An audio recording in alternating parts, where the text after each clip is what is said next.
ಎಲ್ಲರಿಗೂ ಹಬ್ದಿ ಅಕಾಡೆಮಿಗೆ ಸ್ವಾಗತ. ನಾನು ನಿಮ್ಮ ಪುನೀತ್ ರಾಜ್ ಮಾತಾಡ್ತಾ ಇರೋದು. ಇಂದಿನ ಕಂಪ್ಯೂಟರ್ ಟಾಪಿಕ್ ಬಂದು ನಾವು ಕಂಪ್ಯೂಟರ್ ಹಾರ್ಡ್ವೇರ್ ಭಾಗ 2 ನೋಡ್ತಾ ಬರಬೇಕಾಗುತ್ತೆ. ಅದರಲ್ಲಿ ಮೊದಲನೇ ಪ್ರಶ್ನೆ ನೋಡೋದಾದರೆ, who is known as the father of keyboard ಆಗಿರುತ್ತೆ. ಅದರಲ್ಲಿ ಕೀಬೋರ್ಡ್ನ ಪಿತಾಮಹ ಅಂತ ನಾವು ಯಾರನ್ನು ಕರಿತೀವಿ ಅನ್ನೋದನ್ನ ತಿಳ್ಕೊಬೇಕಾಗುತ್ತೆ ಸ್ನೇಹಿತರೆ. ಸರಿ ಉತ್ತರ ಕ್ರಿಸ್ಟೋಫರ್ ಲಾಥಮ್ ಶೋಲ್ಸ್ ಅವರಾಗಿರ್ತಾರೆ. ಇವರು ಕೀಬೋರ್ಡ್ನ ಪಿತಾಮಹ. ಹಾಗಾದರೆ ಕೀಬೋರ್ಡ್ ಬಗ್ಗೆ ನಾವು ಏನೆಲ್ಲ ತಿಳ್ಕೊಂಡಿರಬೇಕು? ಈ ಕೀಬೋರ್ಡ್ಗಳಲ್ಲಿ ನಮಗೆ 4 ಥರದ ಕೀಸ್ ಬರುತ್ತೆ. ಎಕ್ಸಾಮಲ್ಲಿ ನಿಮಗೆ ಮೇಯ್ನ್ ಕೇಳೋದು ಈ F1, F2, F3 ಕೀಸ್ ಅಂತೆಲ್ಲ ಓದಿರ್ತಿರಲ್ಲ. F1ಇಂದ F12ವರೆಗಿನ ಕೀಗಳನ್ನು ನಾವು ಫಂಕ್ಷನಲ್ ಕೀಸ್ ಅಂತ ಕರಿತೀವಿ. ಹಾಗಾಗಿ ಇದು ಇಂಪಾರ್ಟೆಂಟ್ ಆಗಿರುತ್ತೆ. ಇನ್ನು ಅದನ್ನು ಬಿಟ್ಟರೆ ನಿಮಗೆ ಈ ಥರ ಸಿಂಬಲ್ಸ್ ಎಲ್ಲ ನೀವು ಓಡಿರ್ತೀರ. ಕ್ವಶನ್ ಮಾರ್ಕ್ ಆಗಿರ್ಬೋದು, ಎಕ್ಸ್ಕ್ಲಮೇಟರಿ ಸೆಂಟರ್ ಆಗಿರ್ಬೋದು, ಡಬಲ್ ಈಕ್ವಲ್ ಆಗಿರ್ಬೋದು, ಹಟ್ ಅಂತ ಆಗಿರ್ಬೋದು. ಈ ಥರ ಸಿಂಬಲ್ಸ್ಗಳಿಗೆ ನಾವು ಆಲ್ಫಾ ನ್ಯೂಮರಿಕ್ ಕೀಸ್ ಅಂತ ಕರಿತೀವಿ. ಇದನ್ನು ಸಹ ಇಂಪಾರ್ಟೆಂಟು, ನೆನಪಲ್ಲಿರಲೇಬೇಕು. ಆಲ್ಫಾ ನ್ಯೂಮರಿಕ್ ಕೀಸ್ ಅಂತ ಕರಿತೀವಿ ಸ್ನೇಹಿತರೆ. ನೆಕ್ಸ್ಟ್ ನಮಗೆ ಈ ಆರೋ ಮಾರ್ಕ್ ಎಲ್ಲ ಬರ್ತವೆ ಕೀಬೋರ್ಡಲ್ಲಲ್ವಾ. ಈ ಥರ ಆರೋ ಮಾರ್ಕ್ ಆಗಿರ್ಬೋದು, ಈ ಥರ ಆರೋ ಮಾರ್ಕ್ ಆಗಿರ್ಬೋದು. ಇವನ್ನೆಲ್ಲ ನಾವು ಆ್ಯರೋ ಕೀಸ್ ಅಂತಲೇ ಕರಿತೀವಿ. ಮುಂದೆ ನಾವು ಪ್ರತಿಯೊಂದಕ್ಕೂ ಸಹ ಅಷ್ಟು ಯಾವುದೇ ಕಾಪಿ ಮಾಡೋದಕ್ಕಾಗಿರ್ಬೋದು, ಪೇಸ್ಟ್ ಮಾಡೋದಕ್ಕಾಗಿರ್ಬೋದು, ಅಥವಾ ಕ್ಯಾಪ್ಸ್ ಲಾಕ್ ಆನ್ ಮಾಡೋದಕ್ಕಾಗಿರ್ಬೋದು ಕಂಟ್ರೋಲ್ ಯೂಸ್ ಮಾಡ್ತೀವಿ, ಮತ್ತು ಟ್ಯಾಬ್ ಯೂಸ್ ಮಾಡ್ತೀವಿ, ಶಿಫ್ಟ್ ಯೂಸ್ ಮಾಡ್ತೀವಿ. ಇಂಥ ಕೀಸ್ಗಳಿಗೆ ನಾವು ಸ್ಪೆಷಲ್ ಕೀಸ್ ಅಂತ ಕರಿತಾ ಬರ್ತೀವಿ ಸ್ನೇಹಿತರೆ. ಇವೆಲ್ಲ ಅಂಶಗಳು ಸಹ ನಮಗೆ ಈ ಕೀಬೋರ್ಡ್ಗಳಲ್ಲಿ ಈ ಕ್ರಿಸ್ಟೋಫರ್ ಲಾಥಮ್ ಶೋಲ್ಸ್ ಅವರು ನಮಗೆ ಟೈಪ್ ರೈಟರ್ ಮತ್ತು ಕ್ವಾರ್ಟಿ ಅಂತ ಬರುತ್ತೆ. ಅಂಥ ಕೀಬೋರ್ಡ್ಗಳನ್ನು ಇವರು ಬಳಸ್ತಾ ನಮಗೆ ತಿಳಿಸ್ಕೊಡ್ತಾ ಬರ್ತಾರೆ. ಇಷ್ಟು ಸಹ ಕೀಬೋರ್ಡ್ಗೆ ಸಂಬಂಧಪಟ್ಟಂತಹ ಪ್ರಶ್ನೆಗಳು ಇಂಪಾರ್ಟೆಂಟ್ ಆಗಿರುತ್ತೆ. ಈ ಕೀಸ್ಗಳು ಫಂಕ್ಷನಲ್ ಕೀಸ್ ಆಗಿರ್ಬೋದು, ಆಲ್ಫಾ ನ್ಯೂಮರಿಕಲ್ ಕೀಸ್ ಆಗಿರ್ಬೋದು, ಸ್ಪೆಷಲ್ ಕೀಸ್ ಆಗಿರ್ಬೋದು, ಹ್ಯಾರೋ ಕೀಸ್ ಆಗಿರ್ಬೋದು, ಅವುಗಳ ಬಗ್ಗೆ ನೀವು ತಿಳ್ಕೊಂಡಿರಬೇಕಾಗುತ್ತೆ. ಸಿಂಪಲ್ ಕ್ವಶನ್ ಕೇಳ್ತಾರೆ. ಅದೇ ನಿಮ್ಗೆ ಇಷ್ಟರಲ್ಲೇ ಒಂದು ಕ್ವಶನ್ಸ್ ಕೀಬೋರ್ಡ್ ಮೇಲೆ ಕೇಳ್ತಾ ಬರ್ತಾರೆ. ಇನ್ನು ಕೀಬೋರ್ಡ್ ಅನ್ನೋದು ಇನ್ಪುಟ್ ಔಟ್ಪುಟ್ ಅಂತ ಕೇಳ್ತಾರೆ. ನಾನು ಆಲ್ರೆಡಿ ತಿಳ್ಕೊಂಡಿದ್ದಾರೆ. ಕೀಬೋರ್ಡ್ ಅನ್ನೋದು ಒಂದು ಇನ್ಪುಟ್ ಡಿವೈಸ್ ಆಗಿರುತ್ತೆ. ಅದರಲ್ಲೂ ಅತಿ ಹೆಚ್ಚು ಸಾಮಾನ್ಯವಾಗಿ ಬಳಸುವಂತಹ ಇನ್ಪುಟ್ ಡಿವೈಸ್ ಯಾವುದು ಅಂತ ಕೇಳಿದರೆ ಅದನ್ನು ಸಹ ಕೀಬೋರ್ಡ್ ಆಗಿರುತ್ತೆ ಸ್ನೇಹಿತರೆ. ನೆಕ್ಸ್ಟ್ ಇದರಲ್ಲಿ ಇನ್ನು 3 ಆಪ್ಷನ್ಸ್ ಇದೆ. ಅವನು ಸಹ ಫೇಮಸ್ ವ್ಯಕ್ತಿಗಳಾಗಿರ್ತಾರೆ. ಅವ್ರಗಳ ಬಗ್ಗೆ ನಾವು ಸ್ವಲ್ಪ ನೋಡ್ತಾ ಬರೋಣ.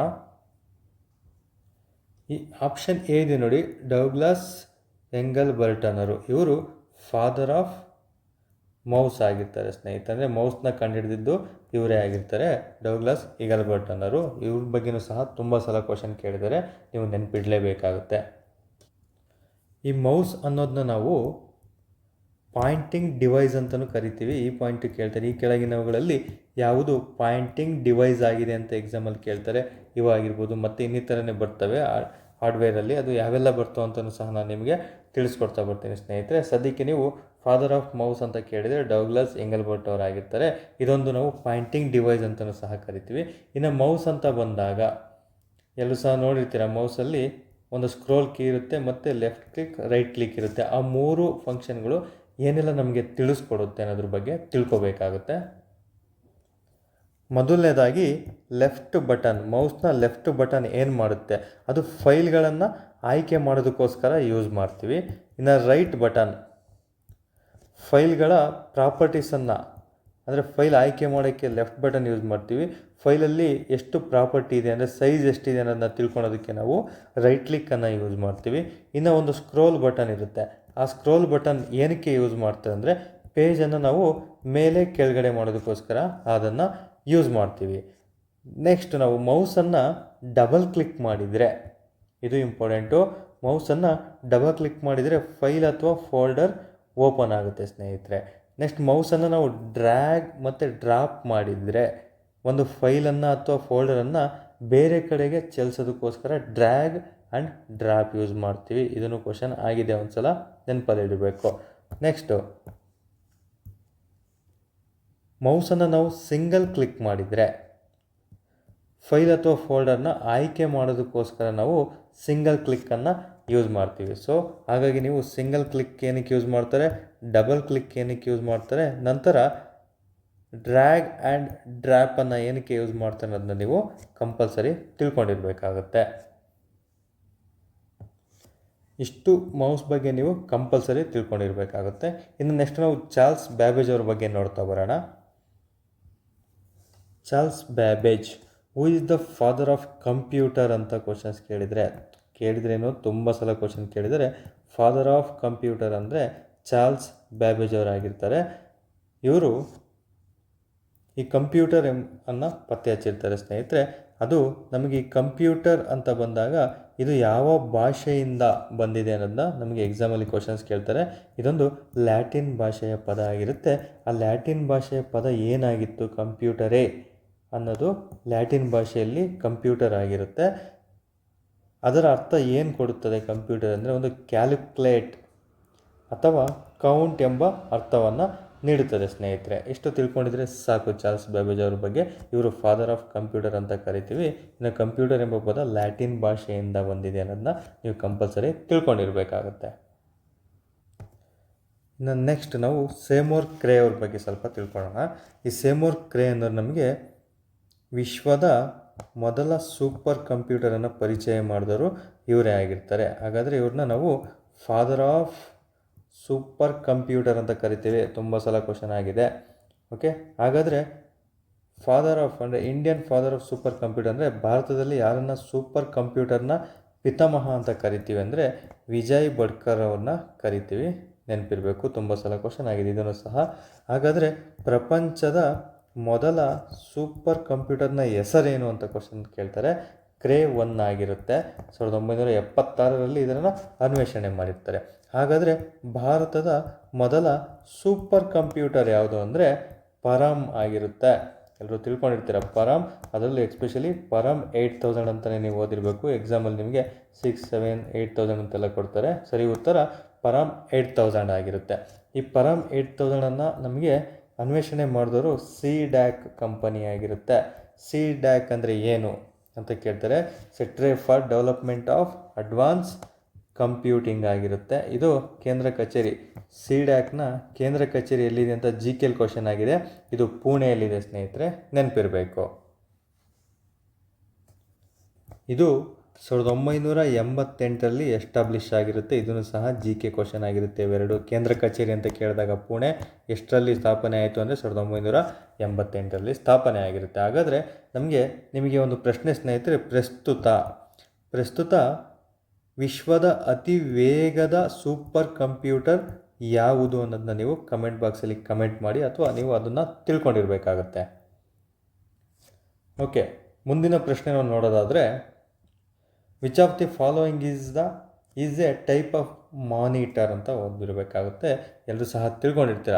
ಅಂದರೆ ಮಾನಿಟರ್ನ ವಿಧಗಳು ಯಾವುವು ಅಂತ ಕೇಳಿದರೆ CRTನ, LED-ನ, LCDನ ಅಥವಾ ಆಲ್ ಆಫ್ ದಿ ಎಬೋನಾ ಅಂತ ಕೇಳಿದರೆ ಇದರಲ್ಲಿ ಸರಿ ಉತ್ತರ ಬಂದು ಆಲ್ ದಿ ಎಬೋ ಆಗಿರುತ್ತೆ. ಇವೆಲ್ಲನೂ ಸಹ ಕಂಪ್ಯೂಟರ್ನ ವಿಧಗಳಾಗಿರ್ತವೆ. ಅದರಲ್ಲಿ CRT ಅಂದರೆ ಇವುಗಳ ಫುಲ್ ಫಾರ್ಮ್ಗಳು ತುಂಬಾ ಇಂಪಾರ್ಟೆಂಟ್ ಆಗಿರುತ್ತೆ. ಕ್ಯಾಥೋಡ್ ರೇ ಟ್ಯೂಬ್ ಅಂತ ಕರೀತಾರೆ. ನಂತರ LED ಲೈಟ್ ಎಮಿಟಿಂಗ್ ಡಯೋಡ್ ಅಂತ ಕರೀತಾರೆ. ನಂತರ LCDಗೆ ನಾವು ಲಿಕ್ವಿಡ್ ಕ್ರಿಸ್ಟಲ್ ಡಿಸ್ಪ್ಲೇ ಅಂತ ಕರೀತಾರೆ ಸ್ನೇಹಿತರೆ. ಇವುಗಳ ಫುಲ್ ಫಾರ್ಮ್ಗಳು ಎಕ್ಸಾಮಲ್ಲಿ ಕ್ವಶನ್ಸ್ ಕೇಳಿದ್ದಾರೆ. ಹಾಗಾದರೆ ಮಾನಿಟರ್ನ ವಿಧಗಳು 3 ಸರ್? ನೋ, ಇನ್ನೊಂದು ಸಹ ಇದೆ. ಅದನ್ನು ನಾವು TFT ಅಂತ ಕರಿತೀವಿ. ಥಿನ್ ಫಿಲ್ಮ್ ಟ್ರಾನ್ಸಿಸ್ಟರ್ ಅಂತ ಅದರ ಫುಲ್ ಫಾರ್ಮ್ ಆಗಿರುತ್ತೆ. ಇಷ್ಟು ಸಹ ಕಂಪ್ಯೂಟರ್ನ ಮಾನಿಟರ್ನಲ್ಲಿರುವಂತಹ ವಿಧಗಳಾಗಿರ್ತವೆ. ಇನ್ನು ಈ ಮಾನಿಟರ್ ಮೇಲೆ ಏನೆಲ್ಲ ಪ್ರಶ್ನೆಗಳು ಕೇಳ್ತಾರೆ ಅಂತ ನೆನ್ನೆ ಕ್ಲಾಸಲ್ಲಿ ಹೇಳಿದ್ದೆ. ತದನಂತರ ಇನ್ನೂ ಅಂಶಗಳನ್ನು ಓದೋದಾದರೆ, ಈ ಮಾನಿಟರ್ಗಳನ್ನು ನಾವು VDUಗಳೆಂದೂ ಸಹ ಕರಿತೀವಿ. ಅಂದರೆ ವಿಜುವಲ್ ಡಿಸ್ಪ್ಲೇ ಯೂನಿಟ್ ಅಂತಲೂ ಸಹ ನಾವು ಮಾನಿಟರ್ನ ಕರಿತೀವಿ. ಎಕ್ಸಾಮಲ್ಲಿ ಕ್ವಶನ್ ಆಗಿದೆ, ನೆನಪಲ್ಲಿರಬೇಕು. ನಂತರ ಮಾನಿಟರ್ ಮೇಲೆ ಡಿಸ್ಪ್ಲೇ ಆಗುವಂತಹ ಸಣ್ಣ ಸಣ್ಣ ಚುಕ್ಕೆಗಳಿಗೆ ನಾವು ಪಿಕ್ಸೆಲ್ಸ್ ಅಂತ ಕರಿತೀವಿ. ಈ ಕ್ವಶನ್ಸು ಸಹ ಕೇಳ್ತಾರೆ, ನೆನಪಿರಬೇಕು. ನೆಕ್ಸ್ಟ್, ಈ ಮಾನಿಟರ್ನ ಒಂದು ಗುಣಮಟ್ಟ, ಒಂದು ಕ್ವಾಲಿಟಿನ ನಾವು ಯಾವ ರೂಪಗಳಲ್ಲಿ ಅಳೆಯುತ್ತೇವೆ ಅಂತ ಕ್ವಶನ್ಸ್ ಕೇಳ್ತಾರೆ. ಅದನ್ನು ರೆಸಲ್ಯೂಷನ್ಗಳಲ್ಲಿ ನೀವು ಆಲ್ರೆಡಿ ಒಂದು ಕಂಪ್ಯೂಟರಲ್ಲಿ ಅಥವಾ ಮೊಬೈಲಲ್ಲಿ ಒಂದು ವಿಡಿಯೋ ನೋಡಬೇಕಾದ್ರೆ ನೀವೆಲ್ಲನೂ ಸಹ ನೋಡ್ತಾ ಇರ್ತೀರ. ಒಂದು ಡಿಸ್ಪ್ಲೇ ಆಗಬೇಕಾದ್ರೆ 720ನ ಅಥವಾ 24 ಅಥವಾ ಬೇರೆ ಬೇರೆ ಥರ ಕೇಳ್ತಾ ಬರ್ತಾರೆ 420 ಇರಬೇಕಾ ಅಂತ. ಅಂದರೆ ನಮಗೆ ಕ್ವಾಲಿಟಿ ಮುಖಾಂತರ ಕೇಳ್ತಾ ಬರ್ತಾರೆ, ಅದು ರೆಸಲ್ಯೂಷನ್ ಅಂತ ಕರಿತೀವಿ. ಮಾನಿಟರ್ ಗುಣಮಟ್ಟವನ್ನು ನಾವು ರೆಸಲ್ಯೂಷನ್ಗಳಲ್ಲಿ ಅಳಿತೀವಿ ಸ್ನೇಹಿತರೆ. ಇದನ್ನು ಸಹ ಇಷ್ಟು ಅಂಶಗಳು ನಮಗೆ ಮಾನಿಟರ್ ಬಗ್ಗೆ ತಿಳ್ಕೊಂಡಿರಬೇಕಾಗುತ್ತೆ. ಇನ್ನು ಮುಂದಿನ ಪ್ರಶ್ನೆ ನೋಡ್ತಾ ಬರೋದಾದರೆ, ಪ್ರಿಂಟರ್ ಸ್ಪೀಡ್ ಈಸ್ ಮೆಜರ್ಡ್ ಇನ್ ಅಂತ ಇದೆ. ಇಲ್ಲೂ ಸಹ ಉತ್ತರ ಆಲ್ ದಿ ಎಬೋ ಆಗಿರುತ್ತೆ. ಅದರಲ್ಲಿ ನಮಗೆ ಇವುಗಳ ಮೂರಿನ ಫುಲ್ ಫಾರ್ಮ್ಗಳನ್ನು ನೀವು ತಿಳ್ಕೊಂಡಿರಬೇಕಾಗುತ್ತೆ. ಇದು ನಿಮಗೆ ಅಸೈನ್ಮೆಂಟ್ ಆಗಿರುತ್ತೆ ಸ್ನೇಹಿತರೆ. ಇವು ಮೂರಿನ ಫುಲ್ ಫಾರ್ಮ್ಗಳನ್ನು ನೀವು ಪ್ರಿಂಟರ್ ನೋಟ್ಸಲ್ಲಿ ಬರೆದಿಟ್ಕೊಂಡು ಅಪ್ಡೇಟ್ ಆಗಿರಬೇಕಾಗುತ್ತೆ. ಇದಕ್ಕೆ ಉತ್ತರ ಆಲ್ ದಿ ಎಬೋ ಆಗಿರುತ್ತೆ. ಯಾಕಂದರೆ ಇದು ಚಿಕ್ಕ ಅಂಶ ಆಗಿರೋದ್ರಿಂದ ಇದಕ್ಕೆ ಟೈಮ್ ವೇಸ್ಟ್ ಮಾಡೋದು ಬೇಕಾಗಿಲ್ಲ. ಯಾಕಂದರೆ ಎಕ್ಸಾಮ್ ಆದಷ್ಟು ಬೇಗನೆ ನಡೆಯೋದ್ರಿಂದ ಆದಷ್ಟು ಬೇಗ ಎಕ್ಸಾಮ್ ಮುಗಿಯೋಷ್ಟೊತ್ತಿಗೆ ಪ್ರತಿಯೊಂದು ಕಂಪ್ಯೂಟರ್ನಲ್ಲಿರುವಂತಹ ಟಾಪಿಕ್ಗಳನ್ನ ಮತ್ತು ಕನ್ನಡ ಟಾಪಿಕ್ಗಳನ್ನ ಮುಗಿಸ್ಕೊಡೋ ಪ್ಲ್ಯಾನ್ ಇದೆ. ಹಾಗಾಗಿ ಎಲ್ಲರೂ ಸಹ ನೀವು ಸ್ಪೀಡಪ್ ಆಗ್ತಾ ಇರಬೇಕು. ನಾವು ಸಹ ಎಲ್ಲ ಅಂಶಗಳನ್ನು ನಿಮಗೆ ತಿಳಿಸ್ತಾ ಬರ್ತೀವಿ ಸ್ನೇಹಿತರೆ. ಹಾಗಾದರೆ ನಿಮಗೆ ಅಸೈನ್ಮೆಂಟ್ ಇವು ಮೂರು ಸಹ ಫುಲ್ ಫಾರ್ಮ್ಗಳನ್ನ ನೀವು ನೋಟ್ಸ್ ಮಾಡಿಟ್ಕೊಂಡಿರಬೇಕಾಗುತ್ತೆ. ಮುಂದಿನ ಪ್ರಶ್ನೆ, the term used to define all input output device in a computer system. ಅಂದರೆ ನಾವು ಇನ್ಪುಟ್ ಔಟ್ಪುಟ್ ಡಿವೈಸ್ನ ಡಿಫೈನ್ ಮಾಡೋದಾದರೆ ಅವುಗಳನ್ನ ಏನಂತ ಕರಿತೀವಿ ಅಂತ ಸಿಂಪಲ್ ಕ್ವಶನ್ಸ್ ಕೇಳಿದರೆ, ನಿನ್ನೆ ಹೇಳಿದ್ದೀನಿ ಆಲ್ರೆಡಿ, ಅವುಗಳನ್ನು ಹಾರ್ಡ್ವೇರ್ ಅಂತಲೂ ಸಹ ಕರಿತೀವಿ ಸ್ನೇಹಿತರೆ. ಇನ್ನು ಹಾರ್ಡ್ವೇರ್ ಅಂತ ಬಂದಾಗ 2 ವಿಧಗಳು ಬರ್ತಾವೆ ಅಂತ ಹೇಳಿದ್ವಿ, ಇಂಟರ್ನಲ್ ಹಾರ್ಡ್ವೇರ್ ಮತ್ತು ಎಕ್ಸ್ಟರ್ನಲ್ ಹಾರ್ಡ್ವೇರ್ ಅಂತ ನಿನ್ನೆ ಕ್ಲಾಸಲ್ಲಿ ತಿಳಿಸ್ಕೊಟ್ಟಿದ್ದೀನಿ. ಅದ್ರ ಬಗ್ಗೆ ಏನು ಮತ್ತೆ ಹೇಳೋದಕ್ಕೆ ಹೋಗೋದಿಲ್ಲ. ಇನ್ನು ಮಾನಿಟರ್ ಬಗ್ಗೆ ಹೇಳಿದೆ, ಸಾಫ್ಟ್ವೇರ್ ಬಗ್ಗೆನೂ ಸಹ ತಿಳಿಸ್ಕೊಟ್ಟಿದ್ದೀವಿ. ಇನ್ನು ಮುಂದಿನ ಪ್ರಶ್ನೆ ನೋಡೋದಾದರೆ, where is the disk put in a computer. ಅಂದರೆ ನಾವು ಕಂಪ್ಯೂಟರ್ನಲ್ಲಿ ಡಿಸ್ಕ್ ಅಂದರೆ ಸ್ಟೋರೇಜ್ ಆಗುವಂತಹ ಡಿಸ್ಕ್ಗಳನ್ನು ಎಲ್ಲಿ ಇಟ್ಟಿರ್ತೀವಿ ಅಂತ ಕೇಳಿದರೆ, ಇನ್ ದಿ ಡಿಸ್ಕ್ ಡ್ರೈವಲ್ಲಿ ನಾವು ಅದನ್ನು ಶೇಖರಣೆ ಮಾಡಿರ್ತೀವಿ ಸ್ನೇಹಿತರೆ, ನೆನಪಿರಬೇಕು. ಆ ಡಿಸ್ಕ್ ಡ್ರೈವ್ಗಳಲ್ಲಿ ಎಷ್ಟೆಲ್ಲ ಇರ್ತವೆ ಅನ್ನೋದು ಸಹ ತಿಳಿಸ್ಕೊಡ್ತೀನಿ. ತದನಂತರ ನಾವಿಲ್ಲಿ ಮಾಡೆಮ್ ಅನ್ನೋದಿದೆ ನೋಡಿ. ಎಕ್ಸಾಮಲ್ಲಿ ನಿಮಗೆ ಮಾಡೆಮ್ ಮೇಲೆ ಯಾವ ಥರ ಪ್ರಶ್ನೆ ಕೇಳ್ತಾರೆ ಅಂದರೆ, ಮಾಡೆಮ್ನ ಫುಲ್ ಫಾರ್ಮ್ ಕ್ವಶನ್ಸ್ ಕೇಳ್ತಾರೆ. ಒಂದು ಮಾಡ್ಯುಲೇಟರ್ ಆ್ಯಂಡ್ ಡಿಮಾಡ್ಯುಲೇಟರ್ ಅಂತ ಅದರ ವಿಸ್ತೃತ ರೂಪ ಆಗಿರುತ್ತೆ. ಇಷ್ಟು ಸಹ ತಿಳ್ಕೊಂಡಿರ್ಬೇಕು ಮಾಡೆಮ್ ಮೇಲೆ. ಇನ್ನು CPU ಅಂದರೆ ಸೆಂಟ್ರಲ್ ಪ್ರೊಸೆಸಿಂಗ್ ಯೂನಿಟ್ ಅಂತಲೂ ಸಹ ನಿನ್ನೆ ತಿಳಿಸ್ಕೊಟ್ಟಿದ್ದೀವಿ, ನೆನಪಲ್ಲಿ ಇಟ್ಕೊಂಡಿರಿ. ಇನ್ನು ಮುಂದಿನ ಪ್ರಶ್ನೆ ನೋಡ್ತಾ ಬರೋದಾದರೆ, another word for the CPUs. ಅಂದರೆ CPUಗೆ ನಮಗೆ ಇನ್ನೊಂದು ಹೆಸರು ಏನು ಅಂದರೆ, ಸರಿ ಉತ್ತರ ಬಂದು ಮೈಕ್ರೋ ಪ್ರೊಸೆಸರ್ ಆಗಿರುತ್ತೆ. ಏನಕ್ಕೆ ನಾವು ಮೈಕ್ರೋ ಪ್ರೊಸೆಸರ್ನ CPU ಅಂತಲೂ ಸಹ ಕರಿತೀವಿ ಅಂದರೆ, ಈ ಮೈಕ್ರೋ ಪ್ರೊಸೆಸರ್ ಎಂಬುದು CPUನ ಎಲ್ಲ ಕಾರ್ಯಗಳನ್ನು ನಿರ್ವಹಿಸುವಂತೆ ಮಾಡಿರುವಂತಹ ಒಂದು IC ಆಗಿರುತ್ತೆ. ಅಂದರೆ CPUನಲ್ಲಿರುವಂತಹ ಎಲ್ಲ ಕಾರ್ಯಗಳನ್ನು ಸಹ ಇದು ಮೈಕ್ರೋ ಪ್ರೊಸೆಸರ್ ನಿರ್ವಹಿಸ್ತಾ ಬರುತ್ತೆ. ಯಾವುದ್ರ ಮೂಲಕನೂ ಒಂದು ಇಂಟಿಗ್ರೇಟೆಡ್ ಸರ್ಕ್ಯೂಟ್ ಅಂತಲೂ ಸಹ ಅದನ್ನು ಕರಿತೀವಿ. IC ಅಂದರೆ ಇಂಟಿಗ್ರೇಟೆಡ್ ಸರ್ಕ್ಯೂಟ್. ಈ IC ಚಿಪ್ಸ್ಗಳನ್ನು ನಾವು ಯಾವ ಮುಖಾಂತರ ಮಾಡಿರ್ತೀವಿ, ಯಾವುದೋ ಒಂದು ಲೋಹದಲ್ಲಿ ಮಾಡಿರ್ತೀವಿ ಅಂದರೆ ಸಿಲಿಕಾನ್ ಯೂಸ್ ಮಾಡಿಕೊಂಡು ನಾವು ICಗಳನ್ನು ಪ್ರಿಪೇರ್ ಮಾಡ್ಕೊಂಡಿರ್ತೀವಿ. ಇದನ್ನು ಸಹ ಇಂಪಾರ್ಟೆಂಟ್ ಆಗಿರುತ್ತೆ. ಇನ್ನು ಮೈಕ್ರೋ ಪ್ರೊಸೆಸರ್ನ ನಾವು ಯಾವ ಒಂದು ವೇಗದಲ್ಲಿ ಚಲಿಸ್ತಿದೆ ಅಂತ ನಾವು ತಿಳ್ಕೊಳ್ಳೋದಕ್ಕೋಸ್ಕರ ಯಾವುಗಳನ್ನು ಯೂಸ್ ಮಾಡ್ತೀವಿ. ಫಾರ್ ಎಕ್ಸಾಂಪಲ್ ನಾನು ಹೇಳಿದೆ, CPU ನಾವು ಗಿಗಾ ಹರ್ಸ್ ಮತ್ತು ಮೆಗಾ ಹರ್ಸ್ಗಳಿಂದ ಅಳಿತೀವಿ ಅಂತ.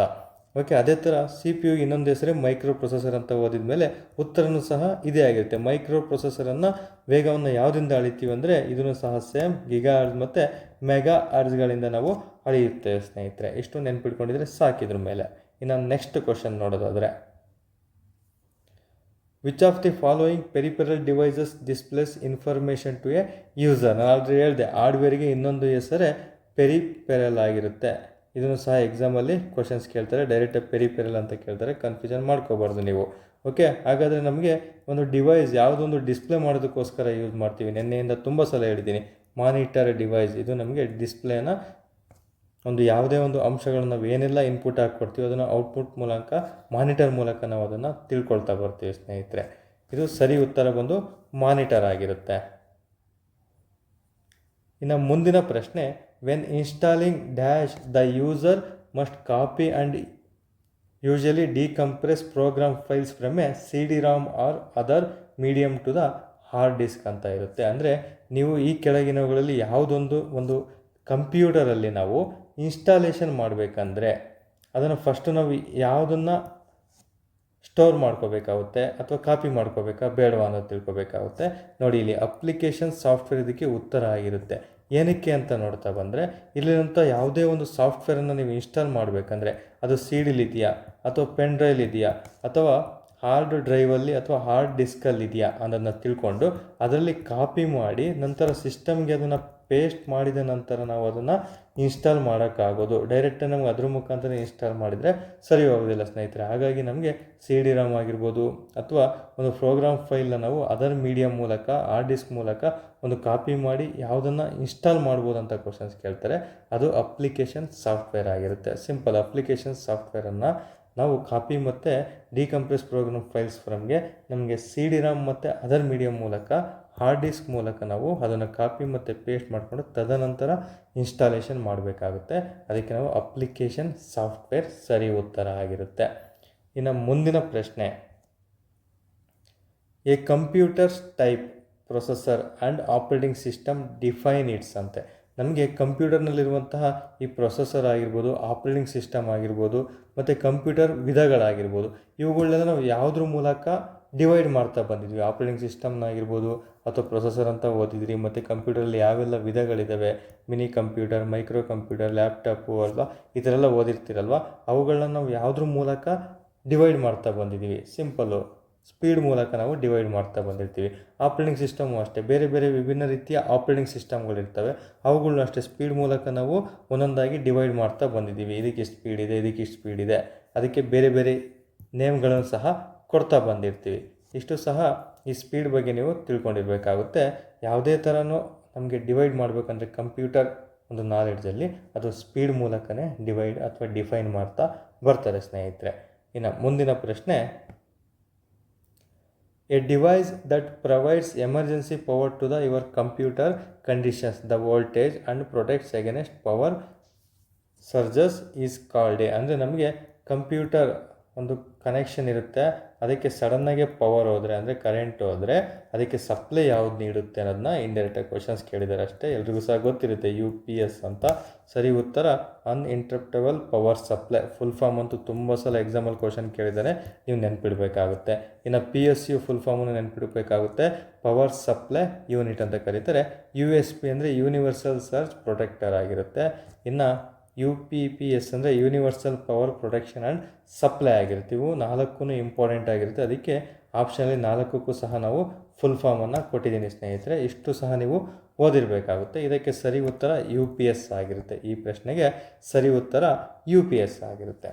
ಇಷ್ಟು ಸಹ ಕಂಪ್ಯೂಟರ್ ಹಾರ್ಡ್ವೇರ್ಗೆ ಸಂಬಂಧಪಟ್ಟಂತಹ ಬಹುಮುಖ್ಯ ಪ್ರಶ್ನೆಗಳಾಗಿರ್ತವೆ. ಯಾರಿಗಾದರೂ ಆಡಿಯೋ ಸ್ಪೀಡ್ ಆಯಿತು ಅಂದರೆ ಅದನ್ನು ಸ್ಲೋ ಅಲ್ಲಿ ಇಟ್ಕೊಳ್ಳಿ, ಅಥವಾ ಆಡಿಯೋ ಸ್ಲೋ ಆಯಿತು ಅಂದರೆ ಅದನ್ನು ಸ್ಪೀಡಾಗಿ ನೀವು ಹಿಡ್ಕೊಳ್ತಾ ಆಡಿಯೋಗಳನ್ನ ಮತ್ತು ಈ ವಿಡಿಯೋ ಕ್ಲಾಸಸ್ನ ಕೇಳ್ತಾ ಬರಬೇಕಾಗುತ್ತೆ. ಯಾಕಂದರೆ ಟೈಮ್ ಇಲ್ಲ ಸ್ನೇಹಿತರೆ, ಟೈಮ್ ಇಲ್ಲ. ಹಾಗಾಗಿ ನೀವು ಸಹ ಪ್ರತಿದಿನವೂ ಸಹ ಈ ವಿಡಿಯೋಸ್ಗಳನ್ನು ಕಂಟಿನ್ಯೂಷನ್ ನೋಡ್ತಾ ಬನ್ನಿ. ಪ್ರಮುಖ ಇಂಪಾರ್ಟೆಂಟ್ ಸುದ್ದಿಗಳನ್ನು ಇಲ್ಲಿ ತಿಳಿಸ್ಕೊಡ್ತಾ ಇದ್ದೀನಿ. ಹಾರ್ಡ್ವೇರ್ ಅಂತ ಬಂದಾಗ ನಿಮಗೆ ಯಾವ ರೀತಿ ಪ್ರಶ್ನೆಗಳು ಕೇಳ್ತಾರೆ ಅನ್ನೋದ್ರ ಬಗ್ಗೆ ನಿನ್ನೆನೂ ಸಹ ಕ್ಲಾಸ್ ತಿಳಿಸ್ಕೊಟ್ಟಿದ್ದೆ. ಅದರಲ್ಲಿ ಭಾಗ 2ರಲ್ಲೂ ಸಹ ತಿಳಿಸ್ಕೊಟ್ಟಿದ್ದೀನಿ. ಇನ್ನು ಮುಂದಿನ ದಿನಗಳಲ್ಲಿ ಈ ಥರ ಬೇರೆ ಬೇರೆ ಥರ ಪ್ರಶ್ನೆಗಳು ಹಾರ್ಡ್ವೇರಲ್ಲಿ ಏನಾದರೂ ಬಂತಂದರೆ ಅದನ್ನು ಮತ್ತೆ ನಿಮಗೆ ರಿಮೈಂಡ್ ಮಾಡ್ತಾ, ಅಂದರೆ ಬೇರೆ ಟಾಪಿಕ್ ಎಕ್ಸ್ಪ್ಲೇನ್ ಮಾಡಬೇಕಾದ್ರೆ ಹಾರ್ಡ್ವೇರ್ ಅಂತ ಏನಾದರೂ ಟಾಪಿಕ್ ಬಂತಂದರೆ ಈ ಎಲ್ಲ ಅಂಶಗಳನ್ನು ಸಹ ಅಲ್ಲೂ ನಿಮಗೆ ರಿವಿಷನ್ ಮಾಡಿಕೊಡ್ತೀನಿ.